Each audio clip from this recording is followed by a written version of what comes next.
Who knew that being in a cult could be so much fun?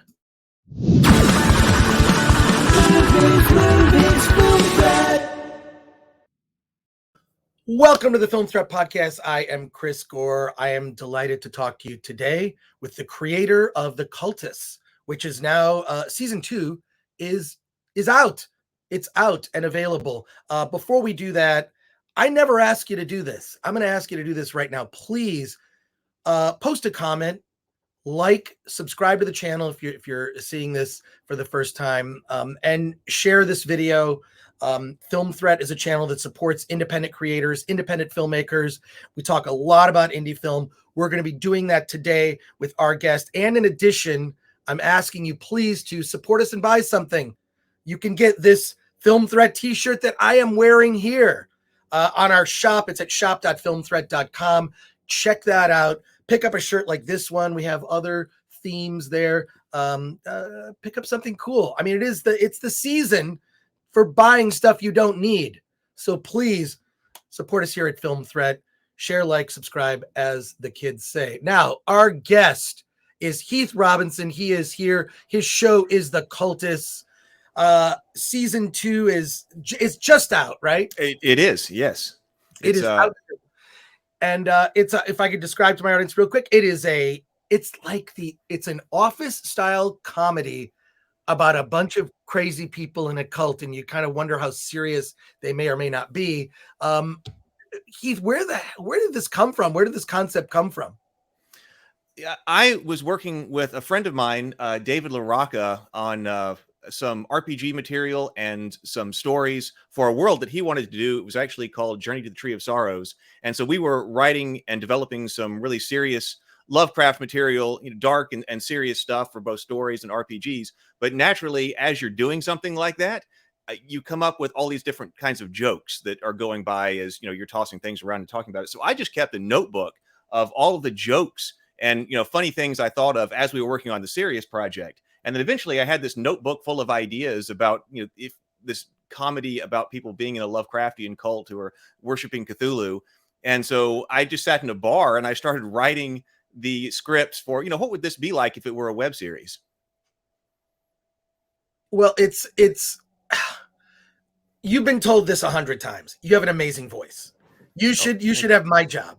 Like, oh my God. Like do you do radio and voiceover and stuff like that? Like, I have never done that. A long time ago, I thought about doing radio. It was something I was interested in, but it's never something that developed. No. Well, I will say that the humor is very inspired by The Office in terms of the style and whatnot. So you chose like a really good platform. I've always loved that. Like, I don't think that, like, to me, modern comedy, you can't do a traditional sitcom with a laugh track. I feel it's so phony. I feel The Office kind of changed the game of, like, you can't do comedy like that anymore. That era is over. That, like, traditional comedy on a cheap looking set. And so I think having you fully embrace this office style comedy, it really works. How did you put together? I know that you're in Alabama. How did you put together the actors and the creative team to be able to put this together? Yeah, I'm out here in a rural part of Alabama, but Birmingham isn't too far away. And when I first conceived the show, where there were several different projects that we could have done, and I just got together a group of people who wanted to do things. I wanted to produce and write. And then I had another friend who had some time to come and stay with me for a while, and she wanted to write and direct. And then I have another friend who wanted to be a director of photography. And I said, all right, then let's try to get together and let's do something. I've got this idea for the Cultists, and I've got these scripts partially written at that time. Let's try to put it together. And originally I was thinking that it was going to be really fast, really loose. I was like, let's just try to shoot it on our phones. Basically all of the cast is going to be our friends. And let's just try to get it done. But then the project just continued to grow and grow and grow, and it got bigger and bigger and bigger. We ended up having to do a casting call. So we went up to the public library up in Hoover in Birmingham and put out a whole casting call for people who wanted to come. And we were really shocked. I was, because I wasn't really in that area, but I was shocked at the number of people who came out and auditioned for all the roles. We had all these people who auditioned, and we got to choose really great actors and actresses. And then it actually got such a big production, we had to delay it by about 3 months because we were trying to get it done by Thanksgiving one year and ended up having to go, like, we had to start the shoot in, I think, February of the next year because it just gotten so big. So this project has definitely grown from my initial conceptualization of it to what it is now. It's you know, it's so funny. I know this is gonna sound weird to say. I feel like I know some people like those characters in the Cultists, like people that are just like, I mean, it's just like, I love people that are obsessed and passionate about something. I mean, I just was at I was just at San Diego Comic-Con and LA Comic-Con back to back, 2 weekends in a row. And you see like people that are super into whatever it is. It's anime, it's, you know, it's Lovecraft, it's D&D, right? Dungeons and Dragons. It's like people that are so into it, like that's their whole world. And I feel like you really captured really well, like people that are like so into something, like their whole world revolves around it. That is exactly something that we wanted to capture, because I love that too. That's one of the things that I think I like best. It probably is the thing I like best about geek culture, because you do find exactly that. I love it when people are passionate about something and they're okay with that, and they don't care what other people think about them. And, you know, there are certain environments that you can be in that are like that, like the convention scene. You go to conventions, whatever, you know, convention it's for, and you see people who just love whatever it is, and they've gotten together with other people. And in this case, yes, we have people who just love being in a cult, and they don't apologize for it. Well, I mean, it's funny because like I say, I feel like I know some people like that, but it's just like they're into anime and it's like their whole world, or Transformers or Doctor Who. I mean, you name it. But it's weird because when you think about it, like people that are creators, they're the same way. Why would you stop and like, if you're putting all your energy into something, you know, that's how you get something like a Gene Roddenberry or a George Lucas or a George R.R. Martin or whatever. It's like that your whole world revolves around that. Or a Frank Herbert, someone who just creates a world, right? Well, they should be obsessed with it. How else would they know anything about it if they weren't also an obsessive? I mean that in a positive way. There's a positive kind of obsession.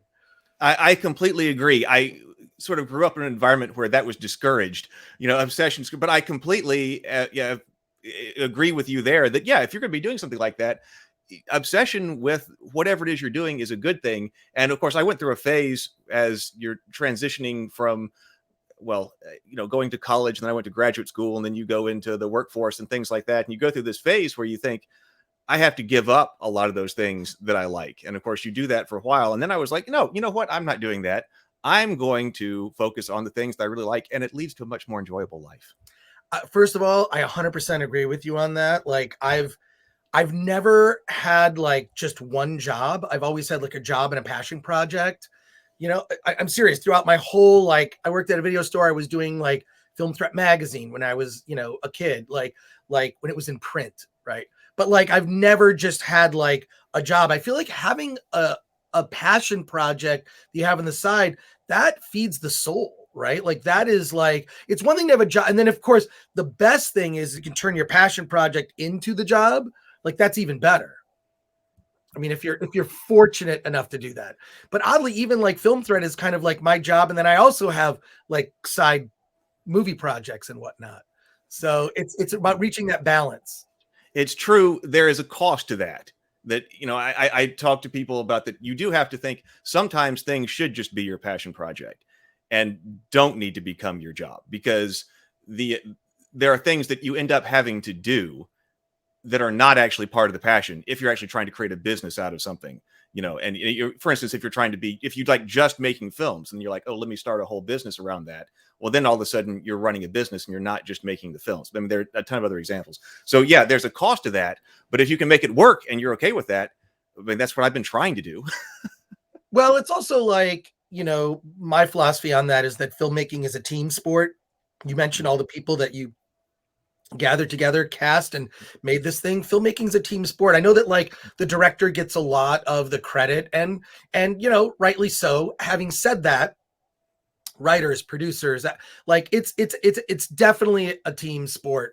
At least that's what I've learned with the films that I've made. So I want to let people know also that the Cultist is out and available.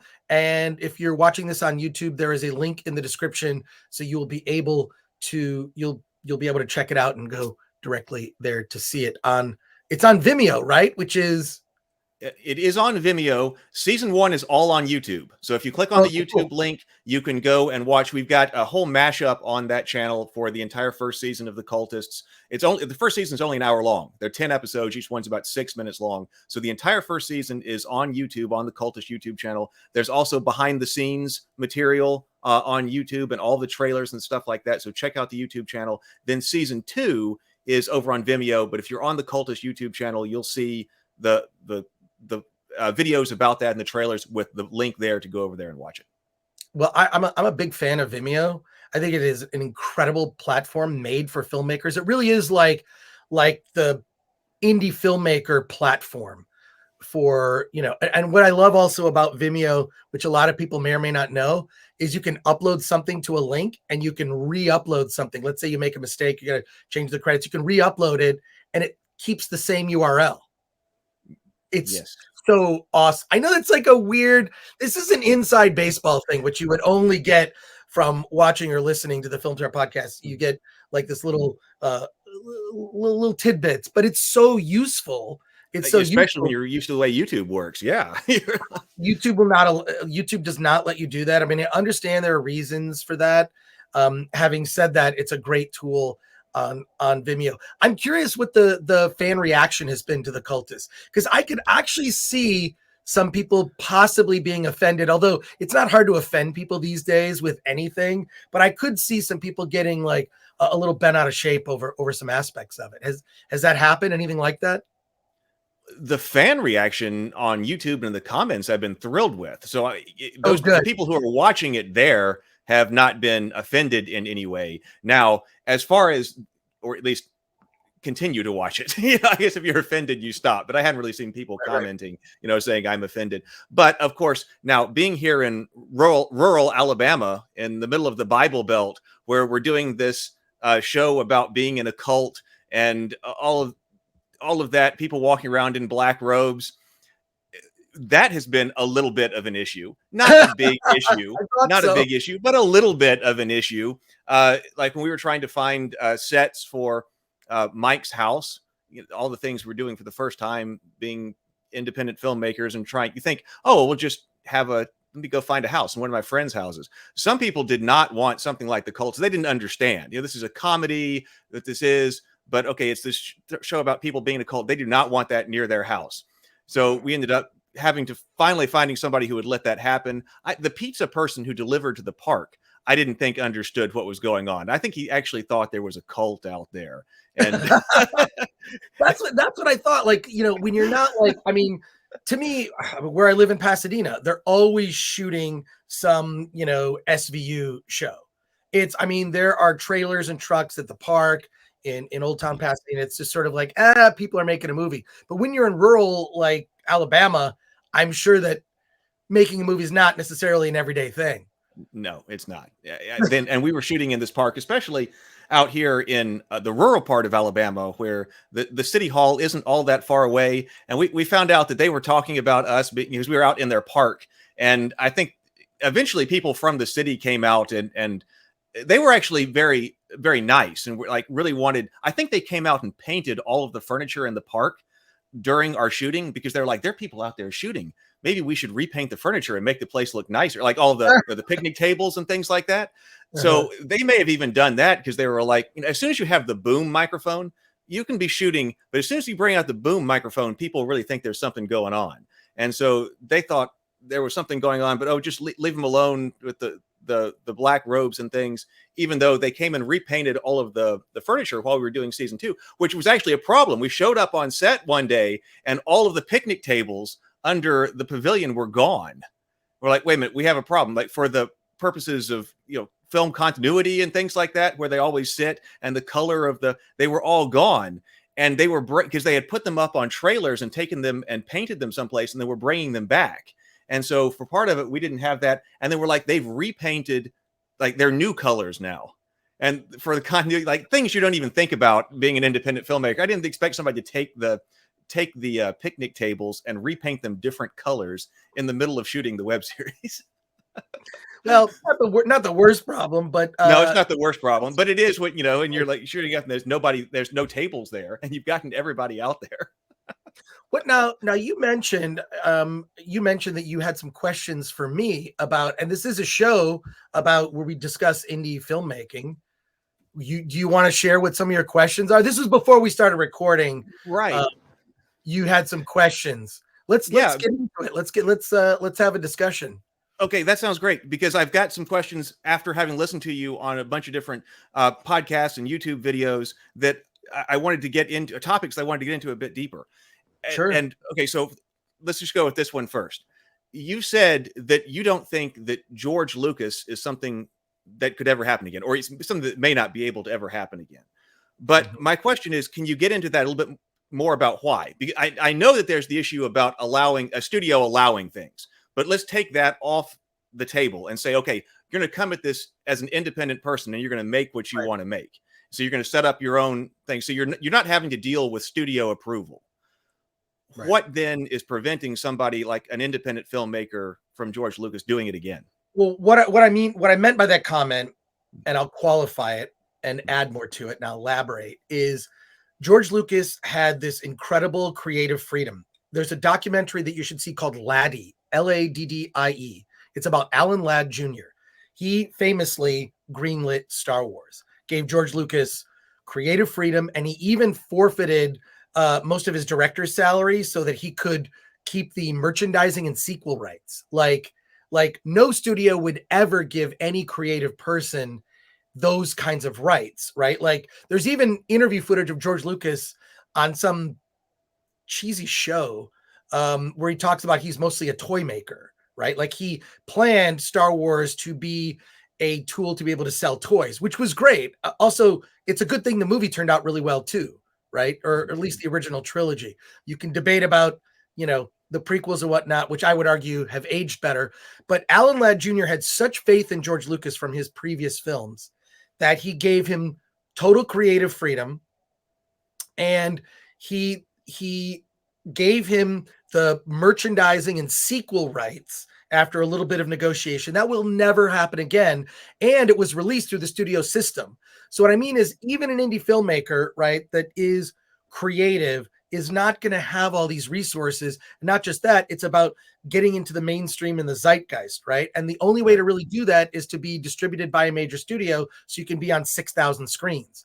So it's disheartening to me as studio filmmaking has become more factory filmmaking, meaning many different hands are in the pie, right? Like they're all trying to exert some sort of like, whether it's the way something is marketed or merchandised or whatever. I mean, Star Wars was almost never called Star Wars because the studio marketing people did some focus group research and said that people thought it was about celebrities fighting.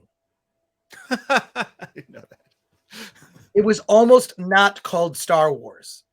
It is now, that is the dumbest thing, right? But what I mean is that like it's really hard to be a singular creative voice. You've got someone like a James Gunn, right? Like you see like his personality and voice in the things that he does. But I just think that a George Lucas that has business control over his destiny. I mean, he's a kind of once in a lifetime event. I just don't think, I think on an indie level now, could you make a movie, right? Like that could be similar to Star Wars? Maybe, but it would be picked up by a studio. You wouldn't be in the kind of negotiating position. It would have to be independently funded by, all sorts of global interests. And what sucks about that is then you've got so many concerns because unless you're a billionaire that decides you want to make a movie and be a George Lucas, there's really no way to do it. So I would argue maybe a filmmaker could make a movie, but they wouldn't be in the business, have the business leverage to be able to keep it pure. That's why Star Wars is such an anomaly, or at least the first 6 movies. The Disney sequels, I'm not a fan of, especially how they turned out, as a trilogy.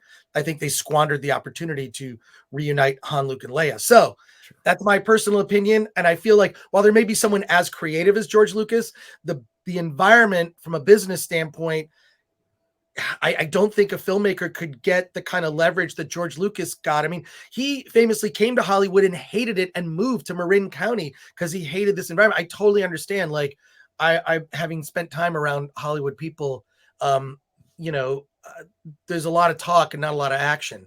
So, so that's my explanation. Having said that, I think that this is a golden age for indie film. It's a huge opportunity as Hollywood continues to alienate people. And I think shows like yours, The Cultists, and I think that the films that we cover on Film Thread are ones that you should include in your media diet.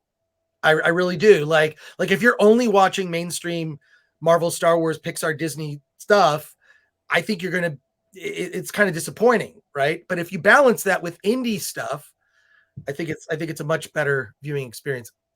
So sorry, you didn't realize I talk so much. No, that's great, because I figured that, of course, there's the funding aspect to that, but then the distribution aspect to that is, I mean, from where I see, two major challenges to getting something like that done. So I suppose that all the rights, even holding on to all the rights, that's just like, George Lucas, it was like an early time, right? It was the 70s, and studios didn't really understand merchandise and marketing. It's like, okay, they do a little bit, but it's more for promotion.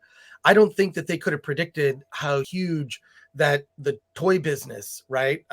There's a really good episode of The Toys That Made Us on Netflix that talks about the Star Wars toys and how they were created, and just sort of it was it's a really fascinating, inside baseball look. Yeah, I love that whole series, including that whole series is great. Yeah, that episode is awesome too. So because that's what I've been trying to do, actually. Well, you can. I think there's definitely now a new age of indie creators, right? Like through Patreon, through things like crowdfunding platforms like Kickstarter and Indiegogo. I think, but can there be another George Lucas that is such a media multi-billion-dollar? I don't know. There certainly can be creators. They say that if you can amass an audience of about 10,000 people, you can make a living out of that. You have 10,000 people giving you $10 a year for something, a comic book, a video game, independent video game, a movie. That's $100,000. That's livable, right? That's livable. So you need about 10,000 fans of you to be able to go out and create something where, you can do something on a small scale. To do something on the scale of like a Star Wars, especially in the 70s, where it was made for I think the budget was like $10 million for Star Wars. What George Lucas did is, I mean, I don't know, man. I don't know that it can be repeated. Now, I want to be wrong. I want to be wrong, but I just knowing how the business works, knowing deals that, and how indie filmmakers are created when you get actual distribution, you're lucky to get any money. I've heard that. I've definitely heard that. And I don't mean to say all of this to depress you. I think it should motivate you to continue to be creative and amass your own audience, right? And have constant output. So right. Yeah. Well, because what I've been trying to do, this is a little bit to the side, but I've been trying to do is a little bit different from that, because I've been trying to do not only the films, but I've been trying to create all of this stuff as well, because I come out of the tabletop game industry where I had been publishing games and game accessories and things like that. So like one of the worlds that I'm doing is a world of rabbits. This will be an animated thing, but like here is the prototype of my action figure. I've been making action figures and things like that. So for me, it's not only about the production of the film, it is also about the production of the associated toys, which also complicates things dramatically.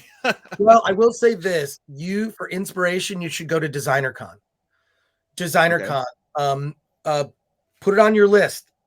It's an independent creators convention where you've got action figures, toys, art. It's amazing. DesignerCon will inspire you. You can also talk to them about like manufacturing, right? Like, and where to get things, mass produced. So strong recommendation, if that's the path you're planning to go down, go to DesignerCon, but it's an entire convention of only indie creators. That sounds So like where I need to go. Yes, you it does. have to, seriously, you have to just look it up. Designer Con. I was just there. It was in Anaheim in November. And I mean, it's amazing. You see like people create their own worlds. Some of them are based on comic books. Some are based on nothing. They just do the toys. And then, but you see people trying to do what you just suggested. There are two directions I think we could go off of that. But Yeah. but let me ask you about this one then, since we talked about the problems with distribution and things like that, and getting the word out there. You had talked on some other podcasts or YouTube channels about how you had talked to some of the larger the people involved in the larger YouTube channels in general geekdom, and about how, well, maybe we should do more indie film promotion, which is of course what you're doing at Film Threat. But Yes. it doesn't seem like that goes very well, and I can think of different reasons why it has to be that way. But I would be interested to know more about progress there, or your thoughts in that area. Well, I appear on, other shows, like Friday Night Tights and whatnot. I think I'm doing that in a couple of weeks. I think the 17th, I don't know, of December. I think I'm on. I don't know. So they've had me as a recurring guest, and I bug them every time I'm on. I'm like, you can make a bunch of videos, complain about Marvel, you can complain about Star Wars, you can complain about, whatever the latest thing is. But I feel like after a while, what you need to champion something. So I have thrown out suggestions for movies that I think that their audience that likes nerd stuff would like. One of them is, The Spine of Night, which is a feature-length animated movie that uses a rotoscoping technique that's like a heavy metal comic book brought to life. It's incredibly well done.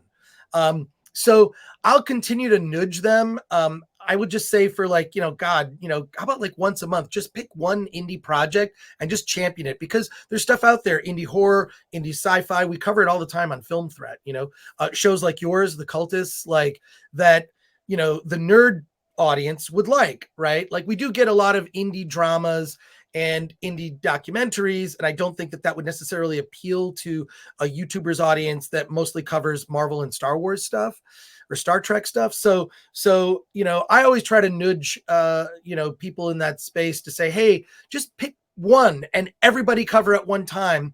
I know that, like, for example, Red Letter Media, who I really like those guys, Mike and Jay, and I don't know if you watch Red Letter Media. They do that show Best of the Worst, but then they also will, on occasion, they'll review a movie that I've never heard of, like in a small film. And sometimes I've never heard of it. They talked about a movie. There's an episode of Red Letter Media where they talked about Kid Detective. I specifically went out and saw that movie on video on demand because they talked about it. So, they're ones that will do it. Not too often. They also like talk about some really bad filmmakers that I then, like Neil Breen, I'll go out and like seek out that work because it's so bad. It's entertaining, right? Mm-hmm. Like, so yeah, I think it's just a matter of like continuing to push that, and I'll do what I can, because that's my mission, right? My mission is support independent filmmakers. And what I appreciate is that the independent film community supports us, because I've been really not able to get corporate sponsors. We don't get traditional advertising, and Film Threat has had kind of a storied history where we've had to like just shut down for a little bit because we just can't afford to keep it going. So Film Threat's had its ups and downs. I mean, that'll happen over 35 years, right? Like I've been doing it for more than 35 years at this point. So, but I've learned that like the real support coming from the community, that's the way to survive. And you're doing that yourself with the Cultists. I wonder how much of that is also about matching to an audience, because one thing I've learned over the past 2 years is that you do have to be rather careful about what you show people, because if they like that, then that's what they're going to want out of you. And then if you don't want to do that and you do something else, all of a sudden you're gonna have to create a new audience, or you got a mismatch, you're driving your audience away. So, I wonder, there are a lot of channels who do a lot of videos about complain about Marvel or Star Wars, and that is a lot of the videos, and a lot of people know to come to them because they like that. And then I wonder how much of that is that they get locked in, because then they just they know what their audience expects. And yeah, a lot of that is like, you try to do something different and people don't like that. So that's why I'm bugging My fellow, I don't consider myself a YouTuber necessarily. I do YouTube, but I'm like, it's not my primary thing that I do. But people in the YouTube space, like, hey, like, just champion something that you like. And you don't have to do it very often, because maybe it throws your audience off. I mean, look, I enjoy watching videos that are like takedowns or critiques of something that, especially when it really deserves it, which is a lot of the times now stuff coming out of Hollywood. There was that thing that Seth Rogen and Sarah Silverman did, Santa Inc. I don't know if you've seen the trailer for it. I have seen the trailer for that. Yes. Yeah, and I've seen people talk about that. I tried to watch the first episode. I could not get to the end. It was horrific. I'm wondering, who is this for? Even just sort of the optics of them like taking down Christmas, like, and then the idea that like the style of animation is something that would appeal to children, I think is, that could be considered irresponsible. I just think there's so many bad things about that. I'm shocked that it was made, that it got far enough along in the process that then HBO Max, although oddly it's a season, they didn't like put it out once a week. I think they dropped all the episodes at once. It's like 8 episodes and they're all out. I think they kind of just want to put it out, probably contractual obligations, and then just put it out and forget that it exists. And I like seeing those kind of takedowns at the same time.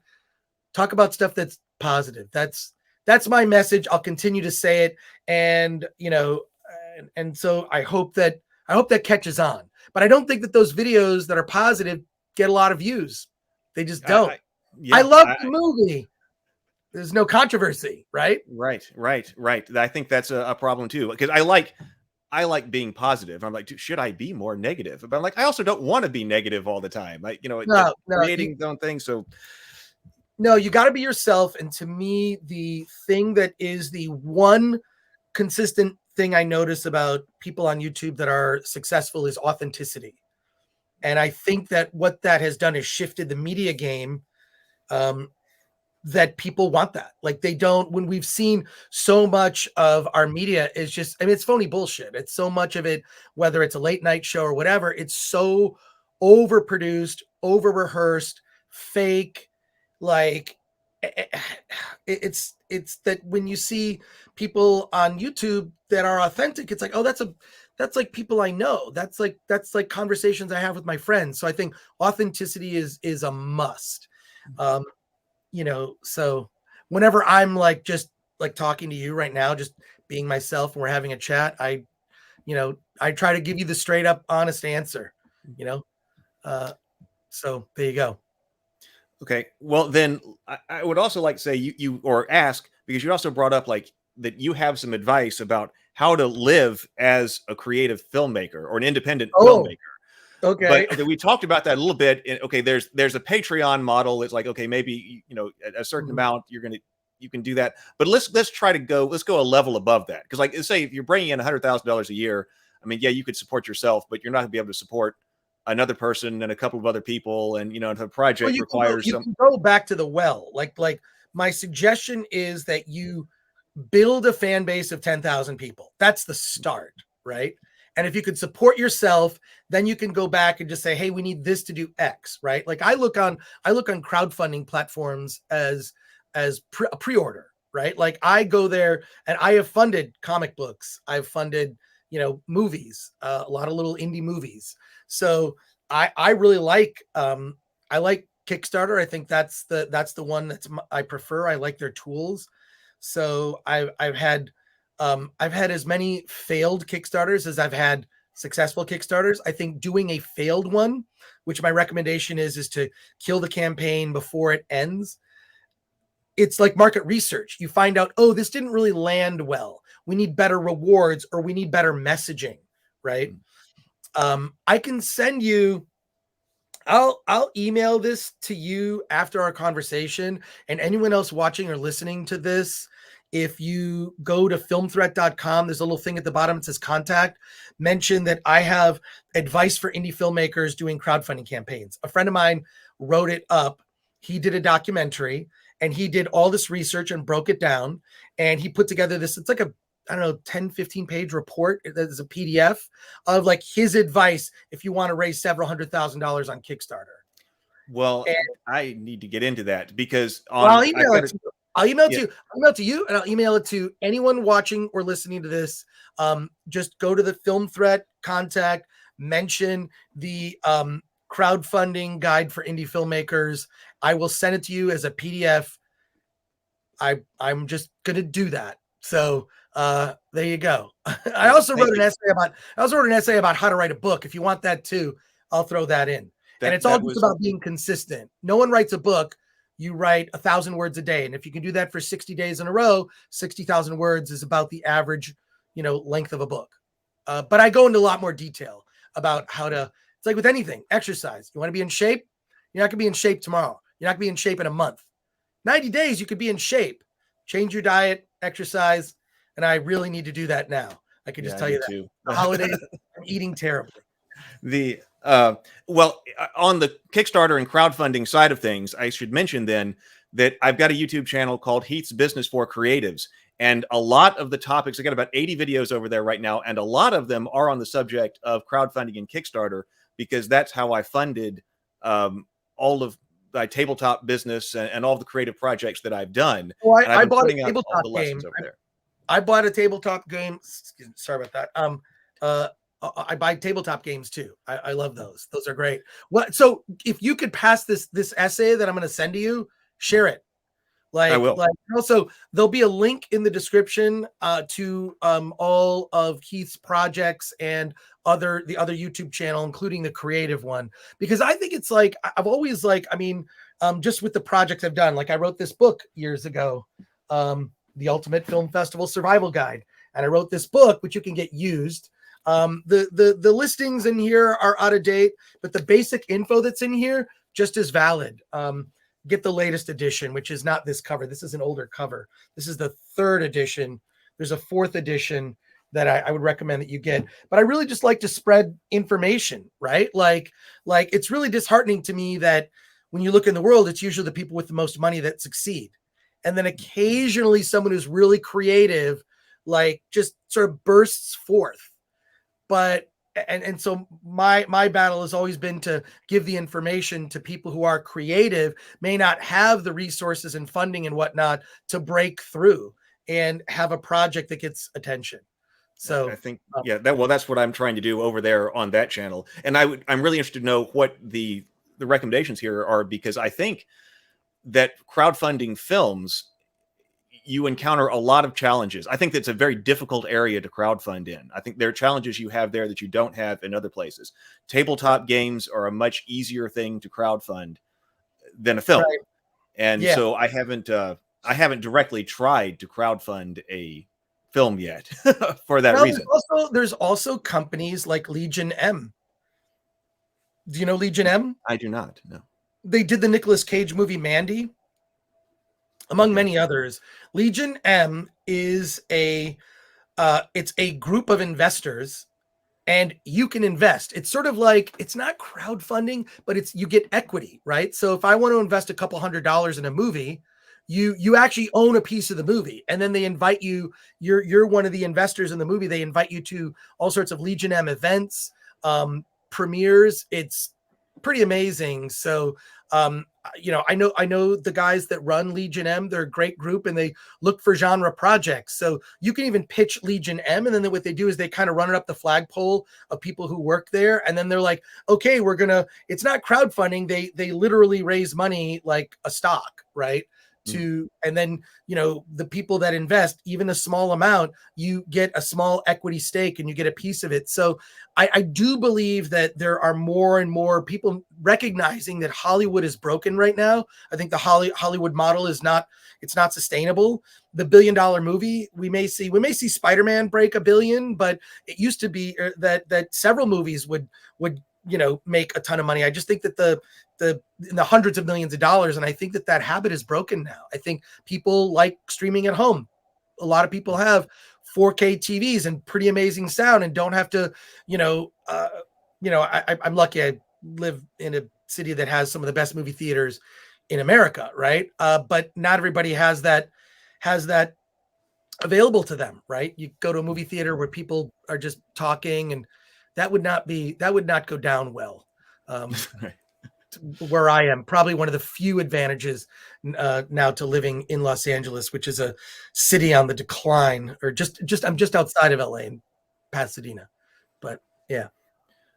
Well, I got one more question here, which is, all right, let's end it with this question. Okay. Let's hear it. I want to talk more about the value of college education, because you left college. Value of college education as a creative person. I, on the other hand, spent a tremendous amount of time in college. So we did different sides of that. Yeah, I mean, I dropped out. I'm a college dropout who, wrote a book that is now part of independent film studies. If you go to USC, UCLA, or AFI, not this edition, but a different edition of the book. So I find that kind of ironic. I was a kid that really wanted to go to USC Film School because that's where George Lucas went, to bring it back to George. And I wanted to go there. And, family did not have the money.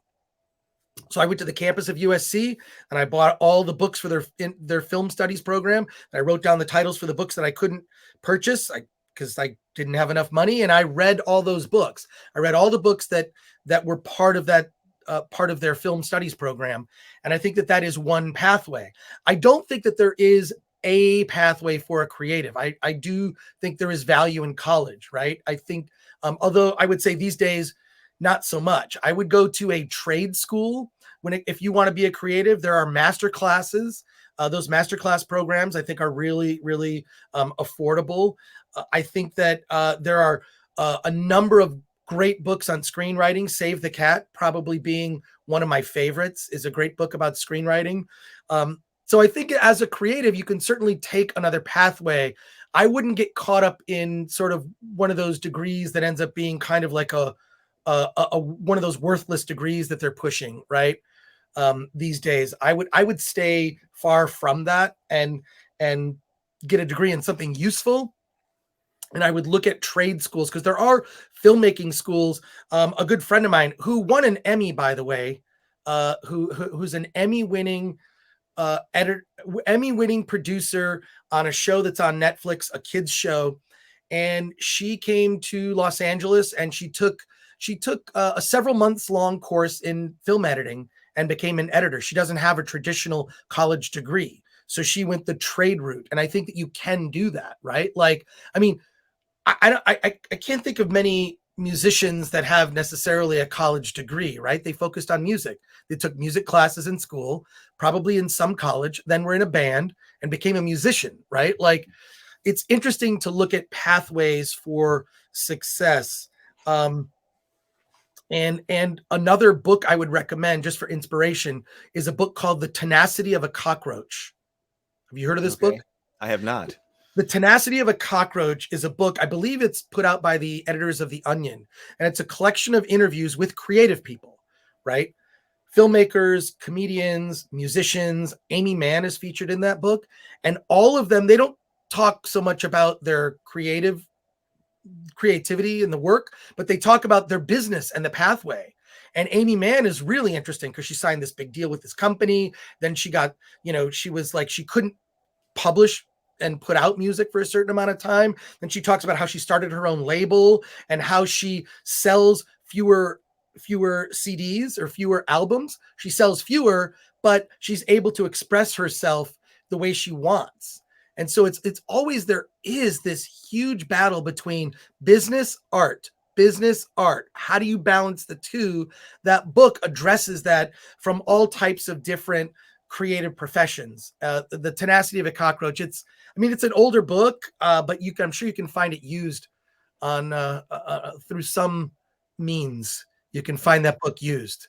It definitely sounds like that's what I need to check that out, because the art and business, because you could say, well, you go and study business and I'll learn the art side, but I'll study business in school. I mean, I don't know personally people who have done that right now. I know a lot of people who studied business. I know a lot of people who studied business in school, but I don't know that they are, greatly successful, far more than everybody else. And they're certainly not people who then did a creative enterprise and said, I'll learn the creative enterprise on my own.